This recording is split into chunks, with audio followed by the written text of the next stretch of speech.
నవ్యాంధ్ర అభివృద్ధిపై full focus పెట్టింది ప్రభుత్వం. ఏపీలోని 3 ప్రాంతాలను 3 గ్రోత్ ఇంజిన్స్ గా సెలెక్ట్ చేసుకున్న ప్రభుత్వం టార్గెట్ 2032 గా ప్రణాళికలు సిద్ధం చేసింది.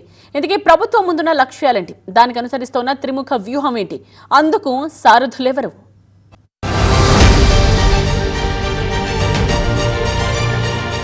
ఏపీలో 3 ప్రాంతాలను 3 గ్రోత్ ఇంజన్స్ గా సెలెక్ట్ చేసుకున్న ప్రభుత్వం టార్గెట్ 2032 గా ప్రణాళికలు సిద్ధం చేస్తోంది.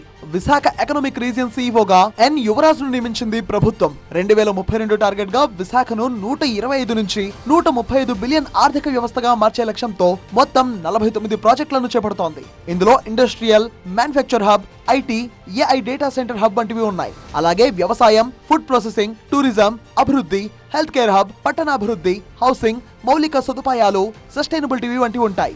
విశాఖ ఆర్థిక రీజియన్లోకి శ్రీకాకుళం, పార్వతీపురం మన్యం, విశాఖ, అల్లూరి సీతారామరాజు, విజయనగరం, అనకాపల్లి, పోలవరం, కాకినాడ, కోనసీమ, తూర్పుగోదావరి జిల్లాలు ఉన్నాయి.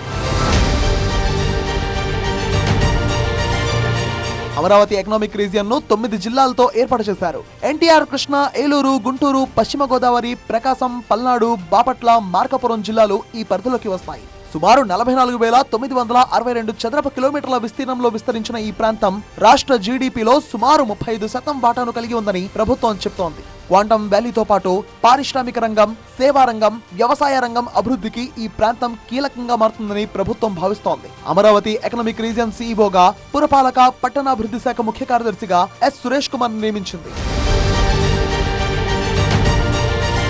తిరుపతి ఎకనామిక్ రీజియన్ సీఈఓగా ఎక్సైజ్ శాఖ ముఖ్య కార్యదర్శి ముఖేష్ కుమార్ మీనాను ప్రభుత్వం నియమించింది. ఇందులో తిరుపతి, చిత్తూరు, నెల్లూరు, సత్యసాయి, అనంతపురం, కర్నూలు ఉంటాయి. ఈ రీజియన్ లో ఎలక్ట్రానిక్ కాంపోనెంట్స్ తయారీ, semi conductors, AC, fan and refrigerators తయారీ, ఆటోమొబైల్ ఎలక్ట్రానిక్స్ తయారీ, స్పేస్ సిటీ, డ్రోన్ సిటీ వంటివి ఉంటాయి. ఈ 3 ఎకనామిక్ రీజియన్ల సీఈఓలకు ప్రభుత్వం ప్రాంతీయ మాస్టర్ ప్లాన్ల అమలు, సమన్వయం, పర్యవేక్షణ బాధ్యతలను అప్పగించింది.